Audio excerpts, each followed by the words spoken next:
First project மிகப்பெரிய வெற்றி அடைய என்னுடைய first wishes sir, official first wishes. And இதை தாண்டி இந்த நிறுவனம் இன்னும் பல பல திரைப்படங்கள் பல பல வெற்றி திரைப்படங்களை கொடுக்க போகுதுன்ற நம்பிக்கையும் எனக்கு இருக்குது சார். அதுக்கு என்னுடைய மனமார்ந்த வாழ்த்துக்கள். அதாவது அதை இப்போ சாபு சார் சொன்னார் இல்லையா, மீட் பண்ணும்போது அதாவது ஸ்வீட்டு சீடை அது இதுன்னு எல்லாம் எடுத்துட்டு வந்துடுவார். அது மாதிரி தான் இப்போ நம்ம இந்த படத்துடைய ப்ராசஸில் கம்போசிங்லேருந்து இப்போ பேக்ரவுண்ட் ஸ்கோர் வரைக்கும் ஒரு 60-70 வாட்டி சந்திச்சிருப்போம்னா வரும்போதெல்லாம் ஏதாவது எடுத்துட்டு வந்துடுவார். இன்னைக்கு இந்தாங்க சீடைன்னுவார், இன்னைக்கு இந்தாங்க ட்ரை ஃப்ரூட்ஸ்ன்னுவார், இன்னைக்கு இந்தாங்க நட்ஸுன்னுவார். அது வந்து ஒரு அன்பு தொல்லை. அப்படி ஒரு ப்ரொடியூசர் அவர்.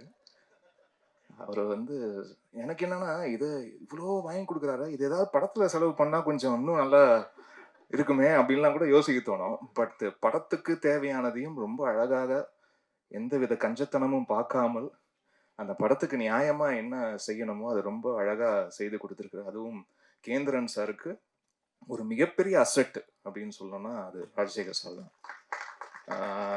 ஒரு இணை பிரியா ஒரு ஒரு தோழர்கள் அப்படியா பார்க்கும்போது ரொம்ப சந்தோஷமா இருக்கு. ஏன்னா ஒரு படம் ஆரம்பிக்கும் போது எல்லாம் ஃப்ரெண்ட்ஸா இருப்பாங்க, போக போக முட்டிக்கும் இல்லையா.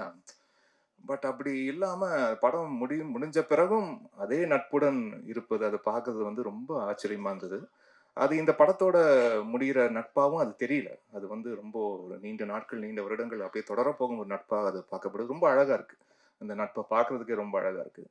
ஏன்னா எனக்கு தெரிஞ்ச இத்தனை வருஷத்துல சார் ரொம்ப விரல் விட்டு எண்ணக்கூடிய நபர்கள் தான் அப்படி இவ்வளோ அந்யோன்யமா இருந்து நான் பார்த்துருக்கேன். ஸோ அப்படி பார்க்கும்போதே ரொம்ப சந்தோஷமா இருக்கு சார்.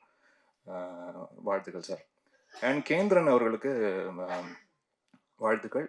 இந்த திரைப்படத்துடைய கதை ஃபர்ஸ்ட் முடிவான பிறகு ஃபர்ஸ்ட் என்கிட்ட தான் வந்து கதை சொன்னார். சார் கதையெல்லாம் ஓகே சார், பிடிச்சிருக்கு. பட் ஒரு ஒரு காஸ்ட், ஒரு ஒரு ஹீரோ ஹீரோயின் யார் நீங்கள் முதல்ல லாக் பண்ணாதான் முதல்ல ப்ராஜெக்டே மூவ் ஆகும். ஏன்னா நிறைய பேர் கதை சொல்லுவாங்க, பட் அது ஒரு நியூ ஃபேஸ் இருந்தால் கூட ஒரு நியூ ஃபேஸ் இவங்க தான் அப்படின்னு ஒன்று ஃபிக்ஸ் பண்ணாதான் அது ஷூட்டுக்கு ரெடி ஆகும்.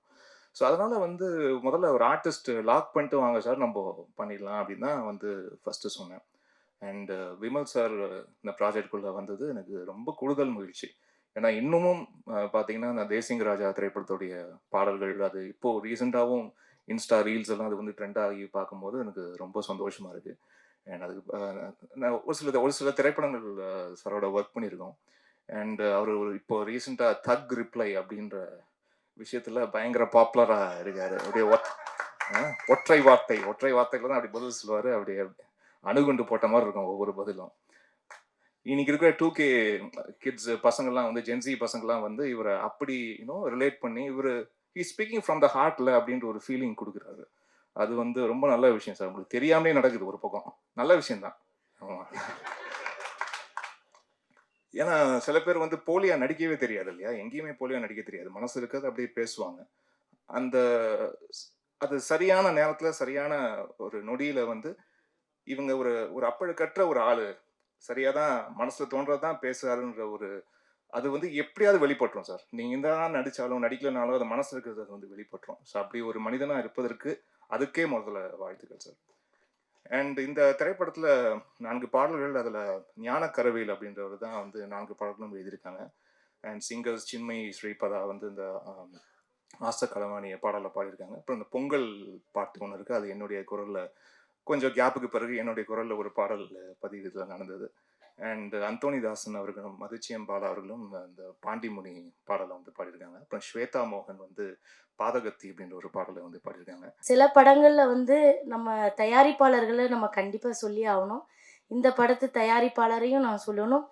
மாசாணி அம்மனுடைய பெரிய பக்தர்.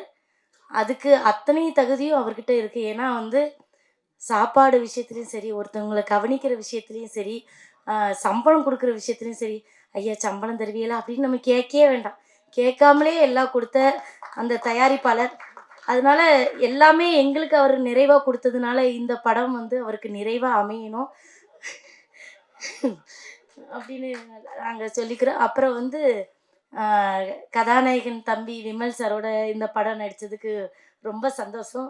பாப்பாவோட நடிச்சிருக்கேன், அதனால இது 2வது படம் நடிக்கிறேன். அப்புறம் கேமராமேன் தம்பியை நான் கண்டிப்பாக சொல்லியே ஆகணும். அதாவது சட்னி சாம்பார் அப்படின்னு ஒரு படத்துல வந்து இனிய கருப்பழகியா அவ்வளோ அழகா காமிச்சிருந்தாரு. திடீர்னு நானே பார்த்தேன், இது நம்மளா இல்லை வேற யாருக்கும் டூப் போட்டு நடிக்க வச்சிருக்காங்களான்னு அவ்வளோ அழகா என்னைய வந்து காமிச்சிருந்தாரு. அதே மாதிரி இந்த படத்துல கூட என்னைய அழகா தான் காமிச்சிருப்பாரு. கரெக்டா?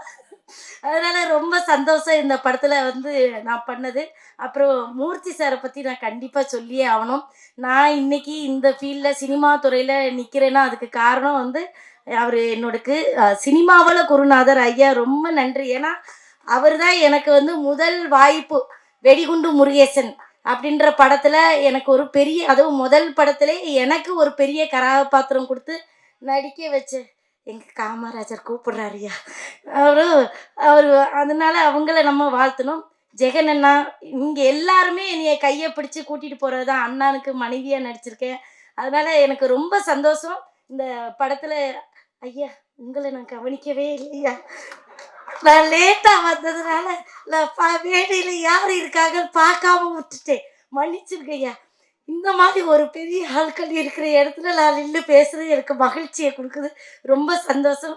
சில காரணங்களால நான் தான் முதல்ல வந்து உட்கார்ந்துருக்கணும். சில காரணங்களால கொஞ்சம் தாமதம் ஆயிடுச்சு.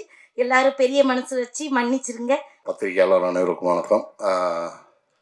ஃபஸ்ட்டு வந்து இயக்குனருக்கு பெரிய நன்றி சொல்லிக்கிறேன். அது ப்ரொடியூசர் புதுப்பட ப்ரொடியூசர் மாதிரி இல்லை, எங்களை கவனிச்சுக்கிட்ட விதம் எல்லாமே அவ்வளோ இதாக கவனிச்சுக்கிட்டாரு. மேலும் மேலும் அவரும் நிறையா படங்கள் பண்ணணும், அவருக்கு பெரிய நன்றி. விமல் சார் கூட நான் மாப்பிள்ளை சிங்கம் விலங்கு இப்படி வரிசையாக பண்ணிகிட்டே வரேன், தொடர்ந்து பண்ணிகிட்டே வரணும், அவர் பெரிய நன்றி. நட்டி சாரோட தான் நான் பண்ணியிருக்கேன்.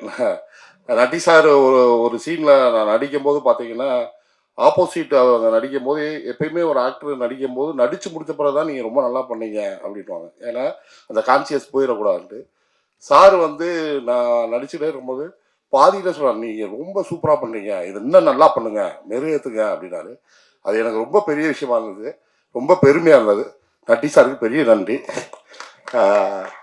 அப்புறம் பார்த்தீங்க அப்படின்னீங்கன்னா, நம்ம சரவணன் சார், ஜெகன் சார், மூர்த்தி சார், மாஸ்டர் இமான் சார் சொல்லவே தேவையில்லை. சாங் நீங்கள் கேட்டீங்க, அவ்வளோ பாண்டி முனி அவ்வளோ வைப்பாக இருந்துச்சு. அவருக்கும் பெரிய ரொம்ப நன்றி. ஒளிப்பதிவாளர் அவரை ரசித்து ரசித்து எடுத்தார் நான் நடிக்கும் போது தான், அவருக்கும் மிகப்பெரிய நன்றி. இது ஏன் நான் சொல்லிக்கிறேன்னா, என் கேரக்டரை ரிவீல் பண்ண முடியாது. இந்த கீழேயே கேட்டார், ட்ரெய்லரில் இல்லை நீங்கள் என்ன போஸ்டரில் இருக்கீங்க அப்படின்னு. அது மாதிரி ரொம்ப முக்கியமான கேரக்டர் எனக்கு கொடுத்துருக்காரு டேரக்டர். அது நீங்கள் படமாக பாருங்கள். நான் ஆசைப்பட்டு வந்த கேரக்டர், நான் இங்கே வந்து ஆசைப்பட்டு வந்த கேரக்டர் அதுதான். நீங்கள் அந்த படமாக பாருங்கள், கண்டிப்பாக உங்களுக்கு ரொம்ப பிடிக்கும். அதை தாண்டி ஆர்டிஸ்ட் பட்டாலுமே நிறையா, நீங்கள் நரேன் சார், பாலசரவணன் சார் நிறையா பேர் நடிச்சிருக்கோம், ரொம்ப நல்லா வந்திருக்கு. கண்டிப்பாக வந்து இந்த படம் ரொம்ப கமர்ஷியல் ஹிட் ஆகணும். இப்போதைக்கு என்னால் அது மட்டும் தான் சொல்லிக்க முடியும். நன்றி. கதாநாயகி இவங்களுக்கெல்லாம் பெரிய நன்றி. தேங்க்யூ.